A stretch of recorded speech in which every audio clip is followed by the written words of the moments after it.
In this video, I do a full teardown of the Enoze 143 scale RC car, see what they did with the design, and see what kind of differences or even similarities they have with the Jiabaile 143 scale cars that are on the market, since this is basically its main competition right now. And we're gonna see what improvements this design made over that design. So I already took off the lower plates which hold the chassis to the body to, speed up this video a little bit. So they just go right there and there. So once you unscrew those, it's just 2 screws on each side. You can shift the chassis off the body because they sit on these posts in the front and back. Oops, sorry. So that's where they slide on, so you have to slide it up to get it off. I already disconnected the headlights and taillights to speed this up as well. So the headlights are basically a tiny little circuit board with some LEDs on it, and then the back taillights are just LEDs. So that's all there is to the body. Let's get that out of the way. And I went ahead and already took some screws out to also speed this up. So there's 2 in the front housing that I already took out, and then 3 on the main board that I took off the chassis. So let me just take out that last one, and then we can start pulling it apart. And as you can see, there's 3 connectors in the center that are very similar to the Jiabaile setup. The motor plug, the battery plug, which I already disconnected. You can see the battery down here. And then the servo plug. So same size connectors, it looks like, as the Jiabaile cars. So not much of a difference there. I actually have one over here. So yeah, battery connector, motor connector, and then servo connector. Pretty much the same exact thing. Now this board has 2 more connectors for the headlights and taillights. So that's where they plug in. So the headlights plug into this one, like horizontally, and then the taillights plug in vertically on that one. So it looks like it's a LiPo battery in there. I'll have to take a look at that and see what size capacity it is. So overall, like the circuit boards look very similar, just different shape. Same connectors, just added some for the headlights and taillights. The Jiabaile just mount them directly to the circuit board, so they don't need connectors for it. So, all right, let's lift this up. All right, so yeah, I already disconnected the battery, the servo halfway disconnected, and then motor plug. Okay.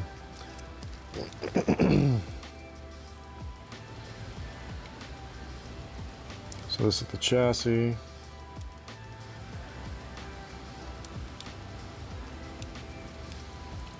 And then here's the electronics.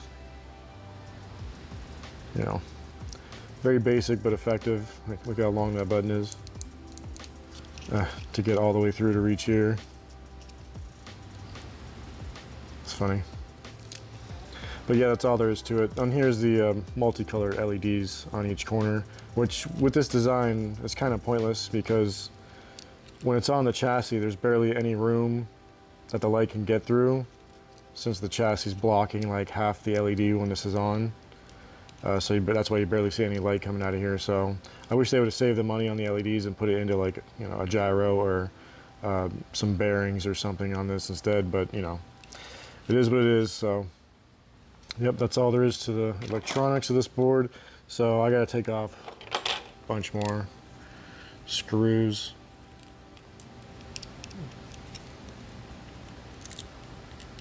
Yep. So there's 4 in the middle of the car here. All right.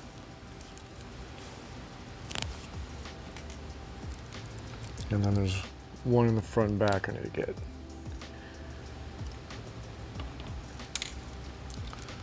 Gotta be careful when I take this apart so everything doesn't just fall.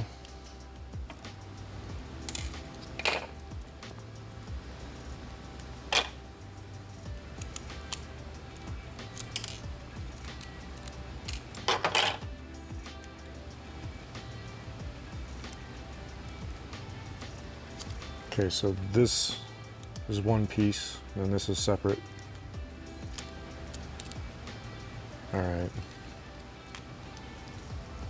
Of course, connectors get stuck. Okay, let's put this back in place. Get that screw out of there.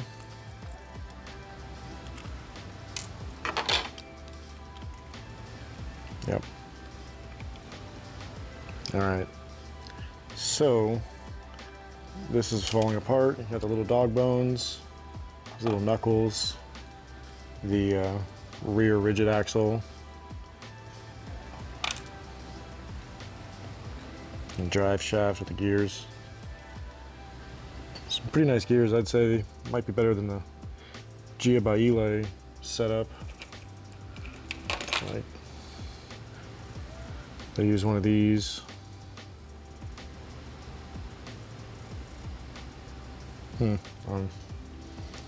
Yeah, so a little bit different there. Now if I take the front part, this is all going to fall apart as well.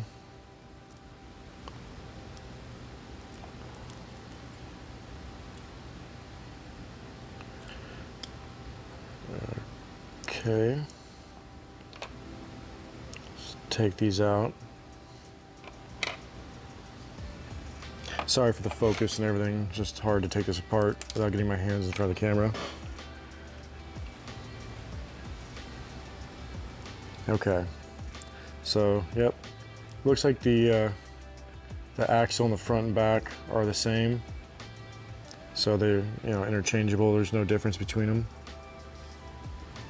No bearings though, so that's, you know, one thing I do like about the Jiabaile, they use some bearings with their little rigid axle here. And it seems like there are no bearings on this one, just plastic on plastic. So that's, you know, more friction over time, it'll, you know, slow it down. Some bearings, it'll perform a lot better. So maybe we can do something about that.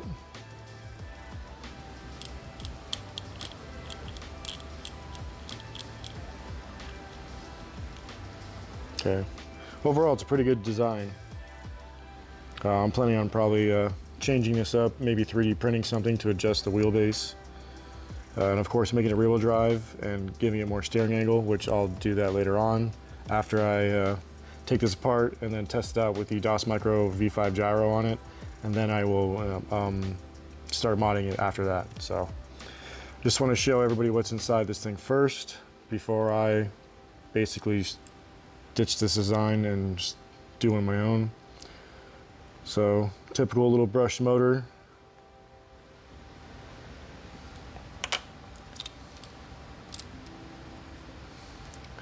Now this servo, I'm not sure if it's similar to the one from the Jiabailes. I don't know if I have one laying around I can use as a reference. I think they're all on the cars right now.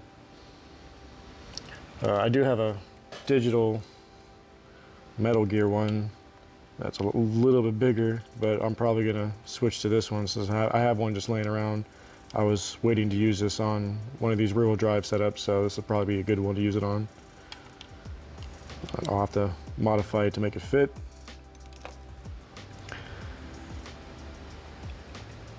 So it's really all there is in here. Just take these rigid axles out, take the drive shaft out, and tie rod.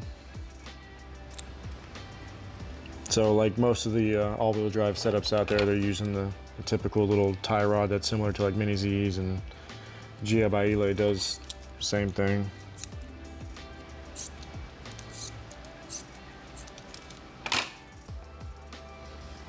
Okay, so that's basically everything on the chassis.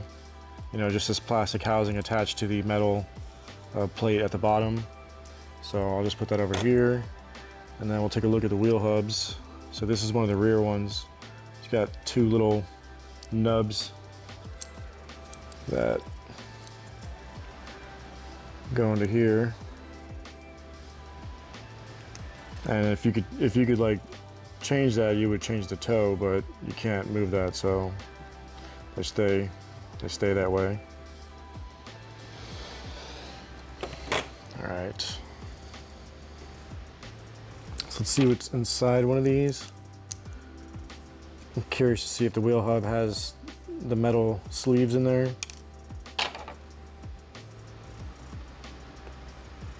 It's a similar shape to the Mini Z's. A little bit, it's different than the Jiabailes. Whoops. They use a little hexagon shape instead. This one's more of a little rectangle. All right.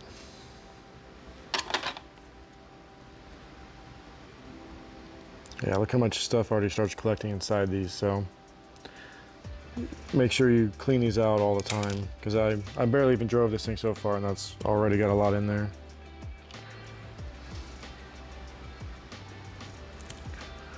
All right, so I don't see any metal.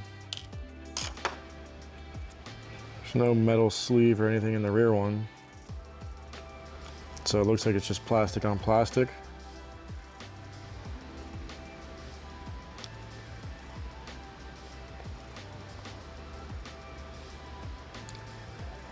But it definitely has more of a snug fit in there. That was one of the issues with the Jiabaile cars, is that there's a lot of wiggle room in here. But these are actually pretty good, where there's not really any sloppy movement, just enough to where, you know, it can move somewhat freely. But that also might be the reason why this car slows down pretty quickly on its own, because there's more friction in here. There's no bearing or anything. It's plastic on plastic with some grease in there, and then the hairs and the dust get in there, and then eventually it just gets too gunked up and it slows it down. So that might be an issue with these over time, is these wheel hubs are going to need a lot of maintenance all the time. Otherwise the car is going to start getting bogged down once this gets gunked up too much. So that's something to keep an eye on. All right, let's see what the front one looks like.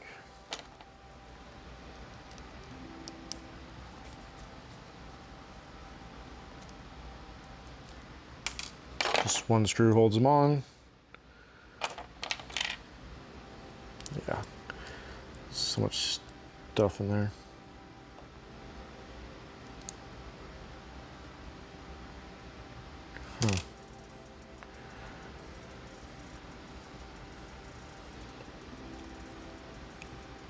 Just plastic.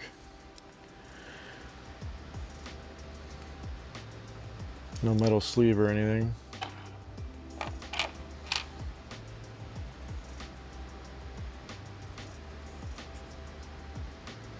So yeah, these are just plastic on plastic. There's no metal in here whatsoever.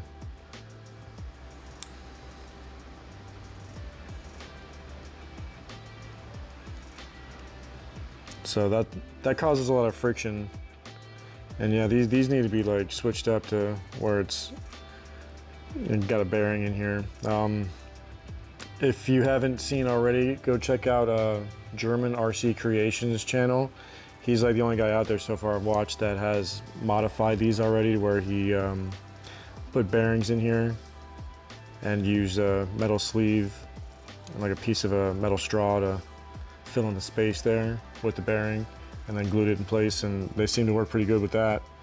So go check out his channel if you want to see a mod to these. And also he did a rear-wheel drive setup with a steering a steering mod. So go check his out. He's ahead of me right now when it comes to this. I haven't had a lot of time to work on this thing. So yeah, go see how he's been doing with his, so you guys can get some ideas on what you want to do with yours. So I'm probably gonna mod these to have bearings as well, because I don't like how it's plastic on plastic friction, and then hair and dust and stuff gets in there, and then it's gonna get really slow, and it's just gonna make this thing slow down too quickly. I want there to be a little bit more free movement in those wheel hubs. So that's something I'll probably do here in the future for one of the first mods. Okay, and then the little dog bones are actually pretty nice in there inside this chassis, compared to the ones that we had in the Jiabailes, which are these little tiny nylon ones, which people either lost or broke really easy. These look a little bit more robust. So I think it'll be a lot harder to break these compared to these, or even losing them. Like I can't even see these. If you drop them on the ground or on the white table, I can't even see it. So definitely a better upgraded dog bone on this version, so that's good. I want to make an adjustable chassis where I can adjust the width in and out. So I'll have to figure out how to get these dog bones to reach if I do figure out how to do like adjustable swing arms on this chassis. You know, 3D print something to where I can extend it back and forth and then make the wheels, you know, wider or more narrow. So this is a good chassis for those kind of mods. I figured probably better than the Jiabaile, which I do have two modded right here that are rear-wheel drive. And this is the one that just has the stock chassis right now. So I modded this thing for rear-wheel drive with the you know, maxed out steering angle. And these are weights right now. I've been testing on it because I've been driving it on a glass table. I need a lot more weight on that. This is too much weight for like hardwood floor. So I gotta like take weight or add weight depending on what I want to drive on. But yeah, I had to get rid of the electronics and I had to replace it with a DOS Micro 1S 6 amp ESC. And then of course the DOS Micro V5 gyro. And then one of my little 4-channel radio link receivers. So that's the cheapest I can really do to, you know, set one of these up without having to use the stock electronics. So with this design, I turn the servo 90 degrees. So the tie rod is going this direction with this kind of rear-wheel drive setup on this chassis, which worked out perfect. You know, I'm happy with it. The only problem is I kind of have to like make this a little bit taller in this area because I have to take the battery and stand it on its side, because you have to give up so much space right here for the tie rod and everything. Nothing can be in the way of this. So I might try to go back to the other way, kind of like German RC Creations did in his video, where he left it the way it is, the stock way, which is facing this direction instead of that direction. So I'll see if I can make that work instead.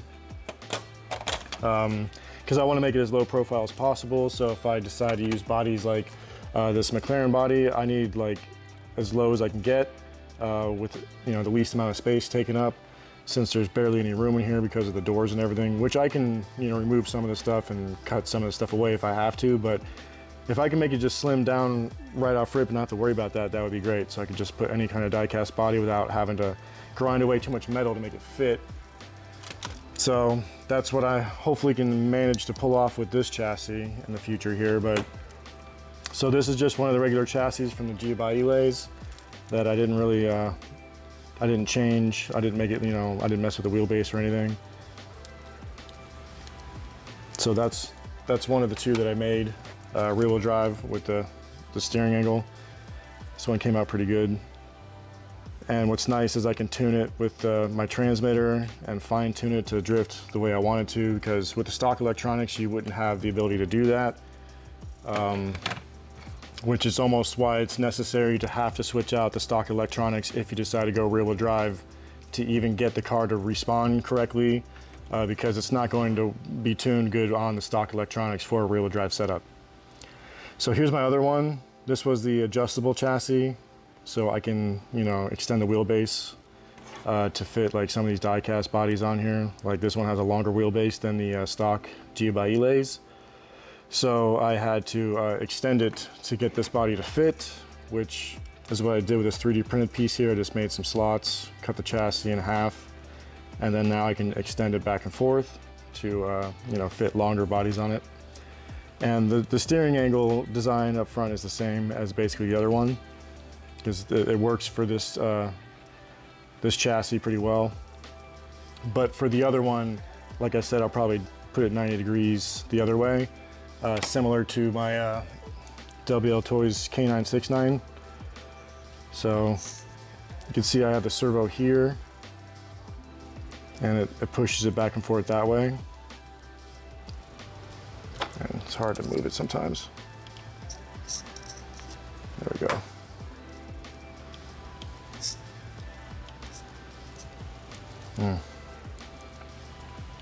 But it goes horizontally this way instead of vertically that way.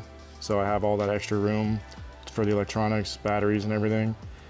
Keeps the servo arm away from everything else. So I'll probably do the similar setup on this chassis as well, since that's probably the way to go. But otherwise, these came out really well. I'm gonna make some videos on these two setups and how I put them together, and how I tune them or whatever, just so you get an idea of what I go through to get this thing to even drift decent. They'll never drift like perfect. They'll never be as good as like a bigger scale drift car, like the 124, 128 scale stuff, or even bigger. It's just there's not enough room to get a good chassis set up, with good suspension. I am glad that these have rear suspension, while I tried to do that with this one, but it didn't really work out too well. I used the front of another chassis and then modded it to put the motor and the gear and everything in there. This is actually a front of one of those chassis, not the rear. So I could get the same suspension that's in the front here. Oops. To be in the back, but that didn't really work out too well. It was hard to control and tune, so it just didn't seem like there was good traction in the rear. So I just went back to the original design of the rear end of the chassis, and it works a lot better now. I have much better control. Still tuning it, still trying to learn how to use it. It's it's really fun. It's a little bit chaotic, but it's actually controllable. So I do like this. So I'll do another video on this one. And then, like I said, I'll do a video on this guy as well. So I'm gonna put this thing back together, and then I'm going to do a video on adding a DAS Micro V5 gyro to it, and we'll test it out with this gyro on it to see how it performs with the gyro. And then after that, I will start working on my rear-wheel drive mod with the max steering angle and everything. So yeah, if you guys have any questions or comments, just leave it down below. Other than that, I will see you guys in the next video.